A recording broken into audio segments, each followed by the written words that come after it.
She thought the seat number on her boarding pass made her untouchable. That's the part people always miss when they hear this story later. They think it was about race or money or power. It was about entitlement first. Everything else came after. I still remember the moment I walked onto that plane, early morning flight cross-country. One of those trips where you already feel tired before you sit down. First class smelled like leather and citrus wipes, soft lighting that quiet hum that tells you you're supposed to relax. I had my headphones on briefcase in one hand, coat over my arm, just trying to get to my seat without making eye contact with anyone. Seat 2A. Window. Perfect. And that's when I felt it. Not saw it. Felt it. That stare. You know the one. That slow scan, head to toe, the kind that decides who you are in about half a second and locks it in. I looked up and there she was. Perfect hair, sharp jaw, expensive jacket draped just right, nails tapping like she was already annoyed at the world for breathing near her. Let's call her Evelyn. That wasn't her name, but it fits. She leaned slightly into the aisle as I passed. "I think you're in the wrong section," she said. Not loud, not quiet either. Just enough to make it sting. Economy is further back. I smiled, the polite one you learn early in life, the one that says I've heard worse and survived. "I'm in 2A, I said, holding up my boarding pass without breaking stride. She laughed. A short, sharp sound. "That's cute. They must be doing upgrades again." I sat down anyway. That should have been the end of it. It never is. For a few minutes there was silence. The kind that pretends to be peace. I pulled out my tablet, skimmed through notes for a meeting I was heading to, numbers, contracts, deadlines. Work always grounds me. It reminds me who I am when the world tries to tell me otherwise. Then the flight attendant came by with drinks. Evelyn ordered champagne, made a show of inspecting the glass, sent it back once because it wasn't cold enough. When she finally accepted one, she turned toward me. "So what do you do?" she asked, dragging the words out. "When you're not traveling like this." I knew what she meant. I chose to answer anyway. "I'm an attorney." She raised an eyebrow. "Public defender." I shook my head. "Corporate." "Oh," she said, sipping slowly. "Good for you." "That tone? Yeah, that one." The plane took off, seatbelt sign clicked off, and with altitude came alcohol. For her, anyway.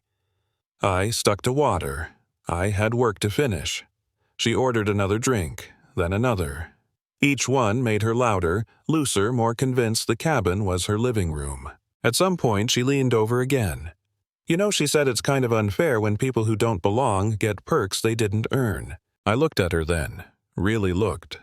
"What makes you think I didn't earn this seat?" She smirked. "Oh, don't be sensitive." That's when I realized this wasn't going to stop. People like her don't stop unless something stops them. About an hour into the flight, turbulence hit. Nothing serious, just enough to rattle glasses. Evelyn stood up, holding a full glass of red wine, and as she passed my row, she stumbled. Or pretended to. The wine didn't spill. It flew. Across my shirt, my jacket straight onto my laptop keyboard. "Oh my God," she said, hand to chest, eyes wide. "You should watch where you put your legs." My legs were tucked in, always were. The cabin went quiet. That heavy kind of quiet where everyone's pretending not to see, not to hear. I stood up slowly, feeling the wine soak into fabric, into skin. Expensive laptop, important files, months of work. The flight attendant rushed over. "Sir, I'm so sorry." Evelyn cut her off. "He tripped me. And look at my dress. This is ruined." I took a breath. Long one. The kind that keeps you from doing something you'll regret. "You threw that drink on me," I said, calm, steady. "That's assault." She laughed. "Don't be dramatic. I feel threatened, actually. You jumped up at me." I hadn't. But I'd seen this move before. Play the victim, flip the script, count on fear to do the rest. "I want him moved," she said loudly. "I'm uncomfortable sitting next to him." The flight attendant looked torn. I could see it in her eyes. Training versus reality. Rules versus the loudest voice in the room.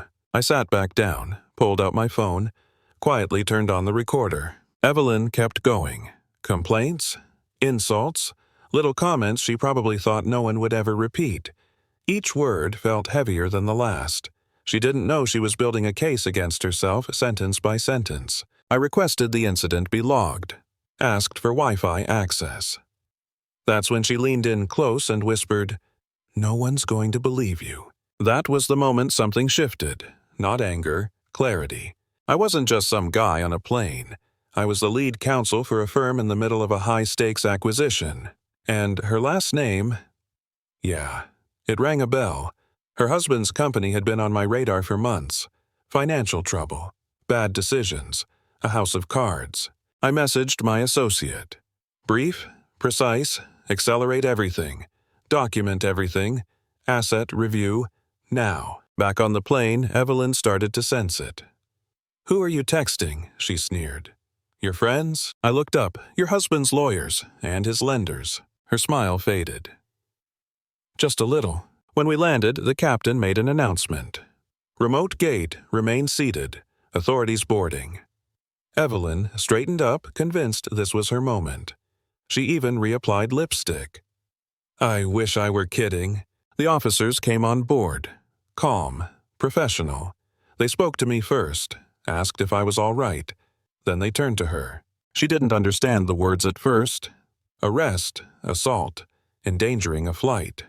She laughed, then screamed, then cried. The handcuffs clicked. Loud, final. As they walked her off the plane, she begged me to say something. Anything. I didn't. Some lessons don't need words. At baggage claim, the story finished writing itself. Her husband stood there pale, surrounded by people who weren't friends. Papers were handed over. Debt called in, accounts frozen. The truth doesn't shout. It signs documents. She looked at him like he'd save her. He didn't even meet her eyes. I walked past them, not triumphant, just done. Here's the part people argue about later. Was it revenge? Was it justice? Was it too much? I'll let you decide. All I know is this. I didn't win because I was powerful. I won because I stayed calm, stayed prepared, and refused to shrink when someone tried to make me smaller. Respect costs nothing. Disrespect can cost everything. So tell me this, where do you draw the line? Was she a victim of her own arrogance, or did the punishment go too far? Have you ever seen someone underestimate the wrong person? Drop your thoughts in the comments. I read them all, and if this story hit something real for you, like the video, subscribe and stay with me. There are more stories like this, and they're all closer to home than you think.